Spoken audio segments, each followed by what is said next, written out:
All right, today we're going to start talking about chemical reactions and the different types of chemical reactions and how we can tell if a chemical reaction is occurring.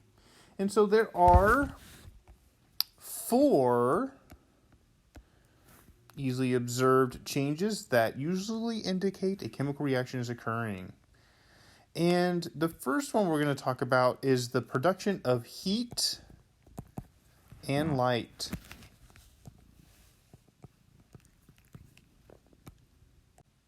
And so anytime you see heat or light being produced, it usually indicates a chemical reaction.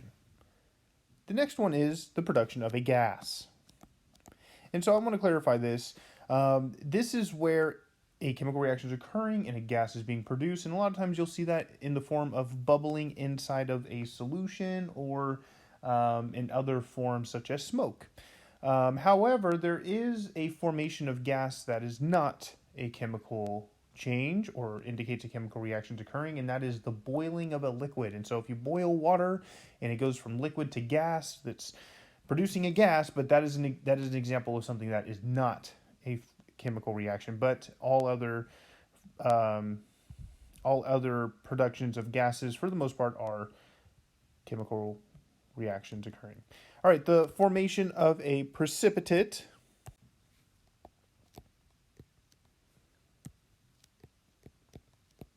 And what a precipitate is, it's when a solid, it's a solid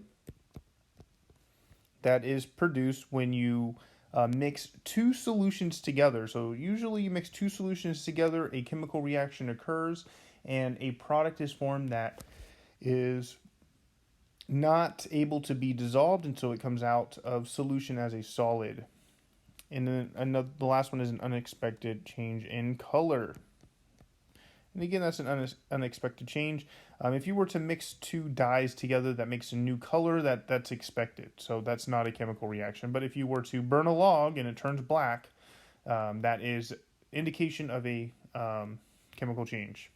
Now, a chemical equation can be written properly. To properly summarize in any chemical reaction if the following three requirements are met. All right. Three requirements are met, and the first requirement is the equation must represent known facts and include all products and reactants. And so it must include the things that are being produced, and it must include the things that are reacting together. It also must contain a correct formula. So it must contain correct formulas. And an example here would be, for example, magnesium chloride is MgCl2. This 2 here, this 2 is telling us that there's two chlorides. This here is the correct formula. However, if we put Mg3Cl2, that would be incorrect. And so it's got to have the correct formulas. And the law of the conservation of matter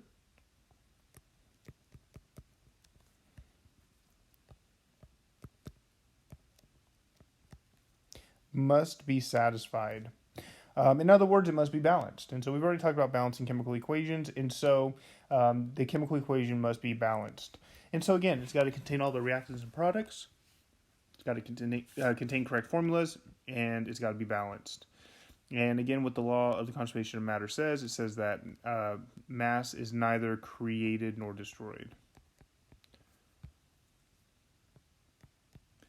So what that means is if we start with 3 sodiums, we have to end with 3 sodiums, and so on. All right, so let's go ahead and talk about the 5 types of chemical reactions. So there's 5 types, and it's really easy. The first one is a synthesis. And a synthesis reaction is a reaction where two elements or compounds, so two substances come together to form one substance. And so notice how we start. Here's an example. We start with 2 different substances. We start with carbon and oxygen gas, and it comes together to form one substance. And so this is a synthesis reaction. And a way to remember that is whenever you're synthesizing something, you're making something. And so If you're going to synthesize some bread, that means you're making bread. And what you do is you take a bunch of different things and you put it together to make one thing. Now, the next one is the opposite of a synthesis. A synthesis is two things that come together to make one thing. A decomposition reaction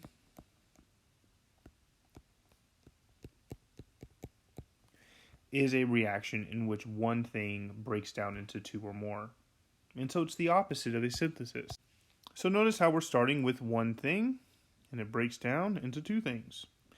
Again, starting with one thing, breaks down into two. So again, this is the opposite of a synthesis. And the way you remember this is, when a tree falls in the woods, it starts to decompose, and that means it's breaking down into different parts. So the one tree is breaking down into different parts when it's decomposing.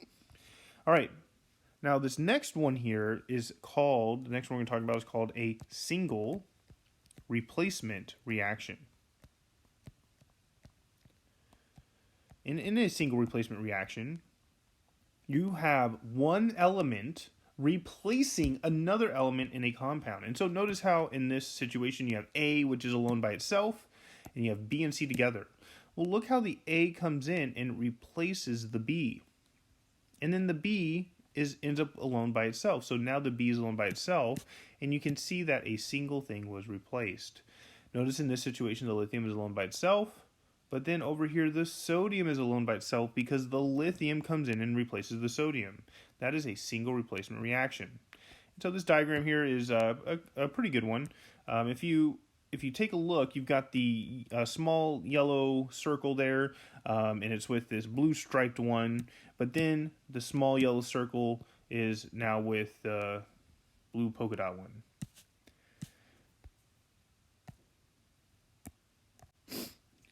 Now, the next one is called a double replacement reaction. So we've talked about a single replacement, now we're talking about a double replacement. In a single replacement, there's one thing replacing another, and in a double replacement reaction, there's two things. And if you take a look, we've got AB plus C and D are together. But notice how over here, while the A is with the B here, now the A is with the C. Notice how the C and the D are together, but now the B and the D are together. And so let's go ahead and take a look at a chemical reaction. Notice how lithium is with fluorine here, but then lithium is with chlorine. Notice how sodium is with chlorine, but now sodium is with fluorine. And what happens is the fluorine comes over here and replaces the chlorine, and then the chlorine comes over here and replaces the fluorine, and this is a double replacement reaction. You can see the same thing over here. Now the next one we're going to talk about is a combustion reaction. A combustion reaction is a reaction that combines with oxygen gas and releases a large amount of energy in the form of light and heat. The products of a combustion reaction are always going to be water, and I'm going to go ahead and actually write water, and carbon dioxide. So these will always be the products. You have both carbon dioxide and water. Now what I will say is there are types of combustion where those aren't necessarily the products, but we will not see those in this class. So notice how here it's reacting with oxygen gas. Notice how it's usually a carbon-hydrogen compound, and it produces water and carbon dioxide. Let's go ahead and do some practice problems. And so what we're going to do is we're going to try to identify what type of reaction this is. Now, notice how we have one element that's alone by itself. And then when we look on the right side, we have a different element alone by itself. And the reason why that is because the iron came in and it replaced the hydrogen. This is a single replacement. Now, we're also going to balance it while we're here. We have one iron here, we have two irons there. That means we need to put a 2 here to balance the iron.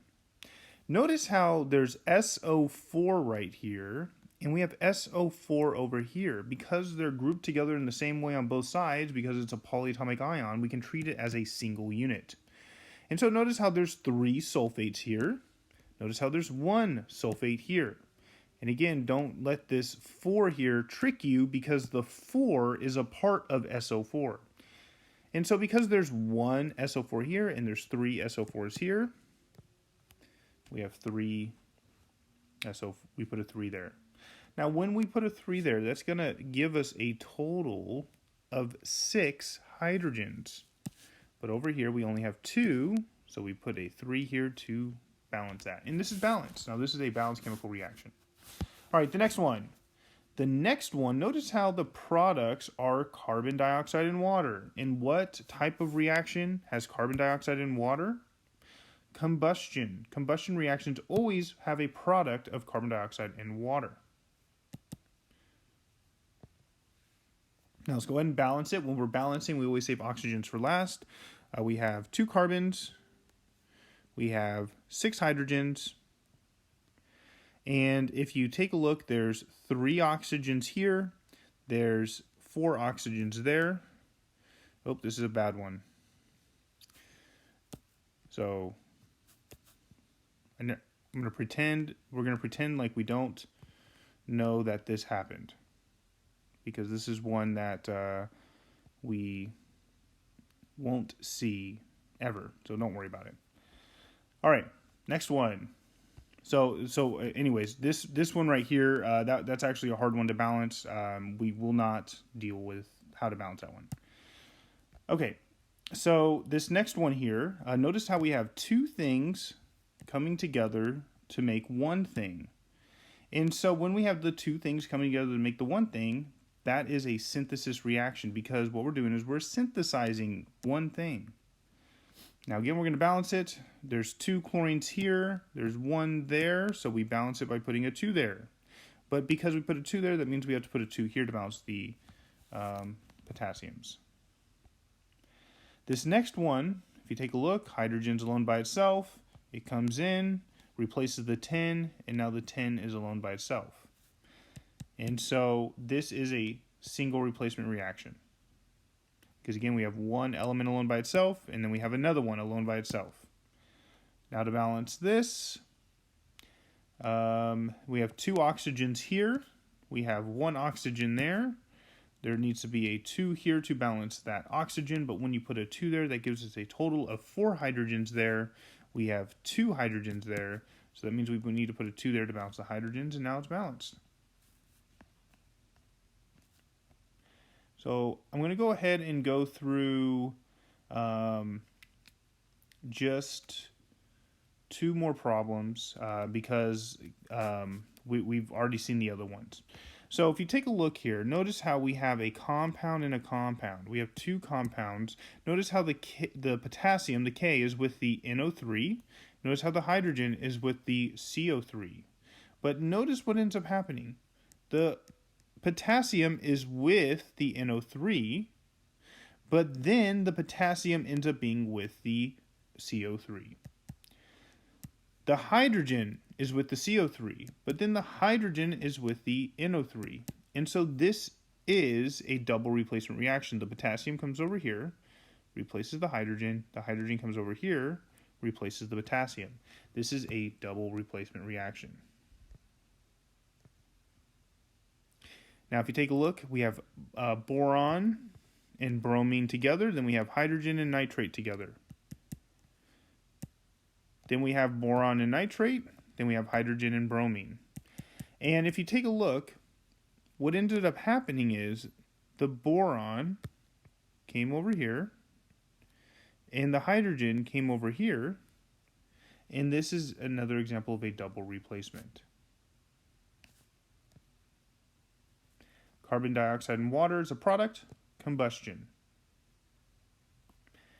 Notice how these 2 things are together. We have the ammonium and the phosphate, and then we have the lead and the nitrate, but then the lead ends up with the phosphate, and the NH4 ends up with the NO3. Again, double replacement reaction. And that's it. So it's really simple. So decomposition is one thing breaking down into 2 or more, which I don't think we saw an example of that. Yeah, we did not. Here's an example of a decomposition reaction.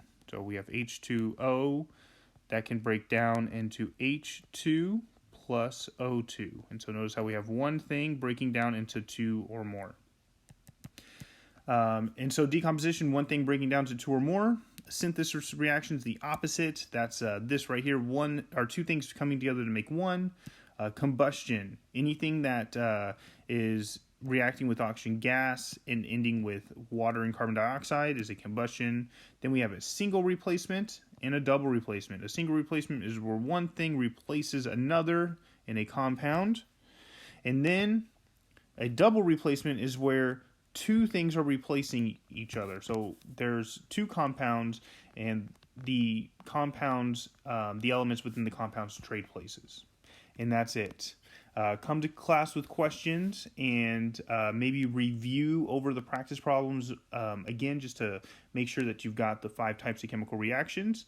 And I will see you in class.